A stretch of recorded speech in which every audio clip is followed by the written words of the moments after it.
So now that you've seen the slideshow, let me present my work.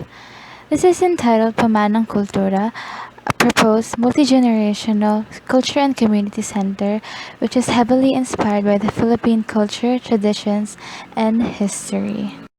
Envisaged to be a confluence of cultural activities, social connections, and public engagement, Pamanang Kultura is a community and civic center that embraces Filipino tradition and history through evocative, responsive, and functional architecture that is anchored on tending to the needs of every member of the community, especially the handicapped.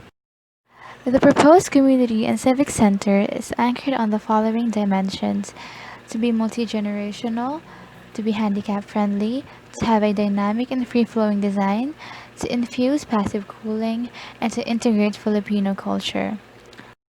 Pamanang Kultura aims to mirror the Philippine culture as much as it can through its evocative and eloquent architecture. First, it incorporates the identity of the modern Bahay Kubo, which can be seen in the main building. Second, it also integrates the flora and fauna in the community, which of course is important in ensuring that the local or micro landscape in the area will be sustainable. In addition, Pamanang Kultura also integrates the use of bamboo structures and support for its structural integrity.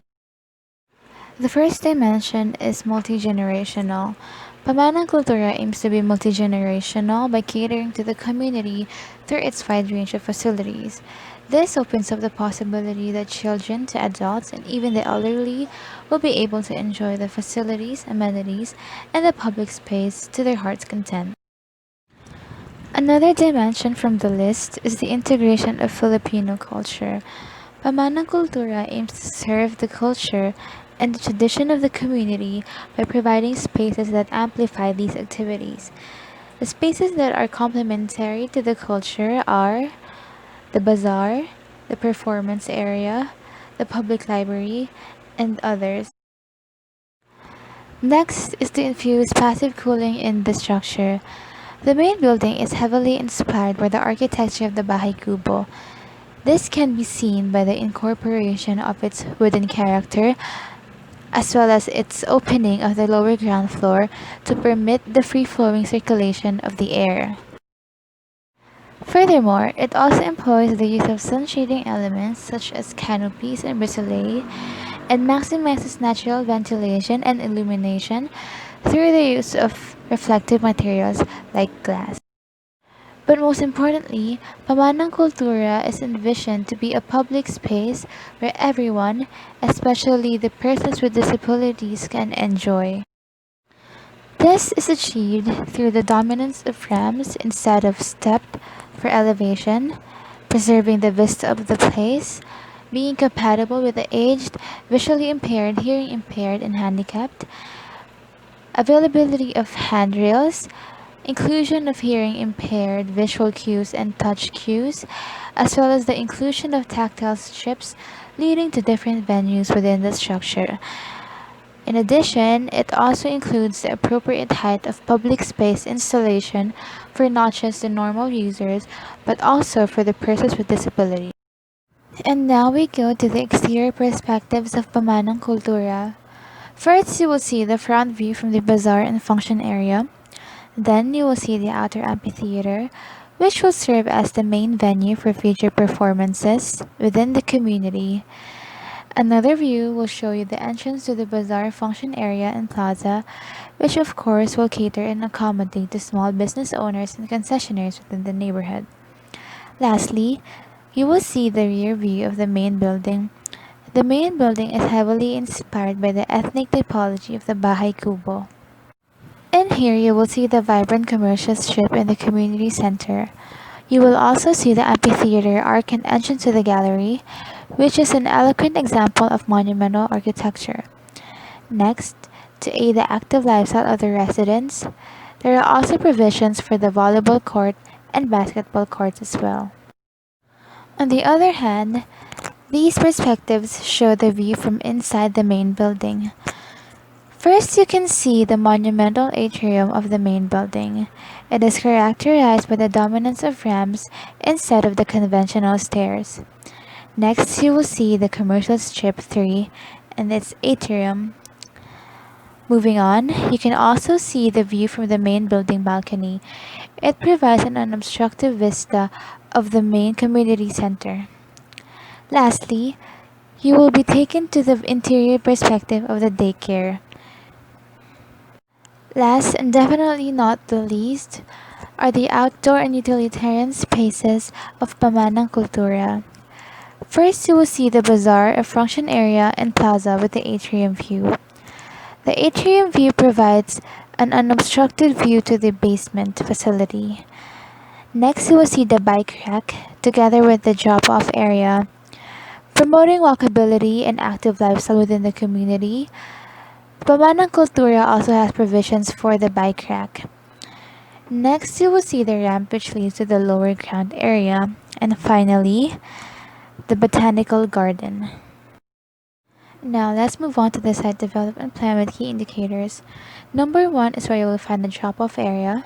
Number 2 is where the botanical garden and greenhouse can be found. Number 3 is where the bazaar function area is located. While number 4 and 5 is where the volleyball court and basketball courts are found. Number 6 is the green park and open space. Number 7 is where performance and gigs will be held. Number 8 is the amphitheater, which of course will seat the audience and spectators. Number 5 is the lower ground. Number 10 is where the parking facilities can be found. Number 11, of course, the main building or main attraction of the community center. And inside the building are the following facilities: Arts and Culture Museum, Daycare Center, and Public Library. In the site development plan, you will be able to see the balance and synergy between the landscape or the softscape and the built environment within the community center. And now it's time to move on to the technical drawings and plans. First, we will discuss the site development plan for the upper ground. This plan will show the interrelationship of the site with its environments and built structures. You will also see the thoroughfare or road surrounding the structure. While the upper ground houses the main spectacles of the community center, the lower ground, on the other hand, houses the utilitarian and commercial areas of the community center. First, you will see the delivery bay, which of course where the goods and products will be delivered. Then you can also find the building's administration area or office. You will also see that there is a storage and receiving area within the community center. Next, you will see the botanical garden and greenhouse.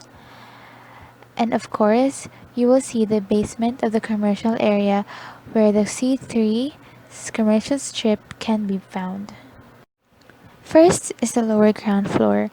In the lower ground floor or basement, you will see the Arts and Culture Museum or Gallery. The museum is located in the basement since artifacts such as paintings, sculptures, and antique items should not be exposed to sunlight for its deterioration.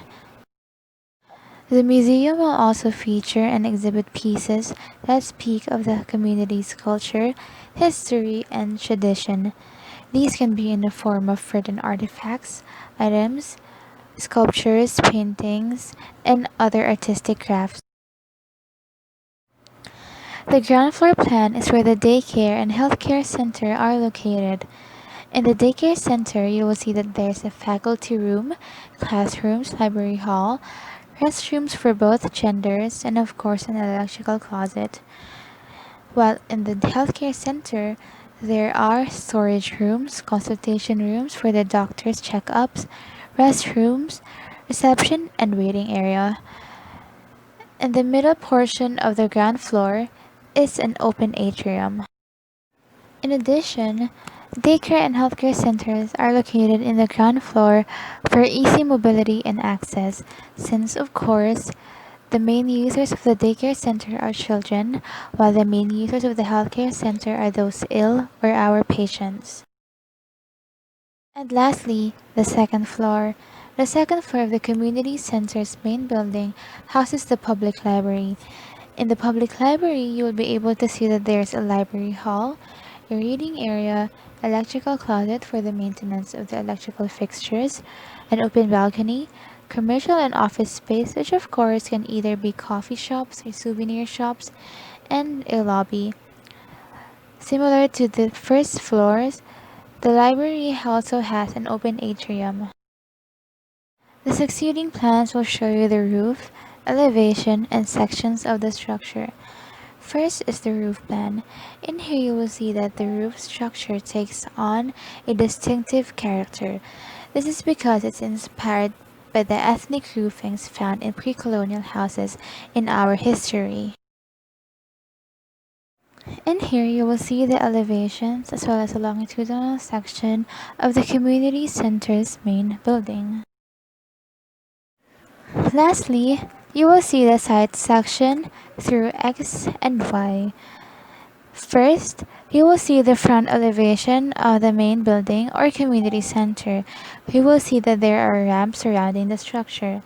As for the side section through Y, you will see the ramps dominating the main building on the side, as well as the basement and ground floor area. So that's it for my presentation. Thank you for listening.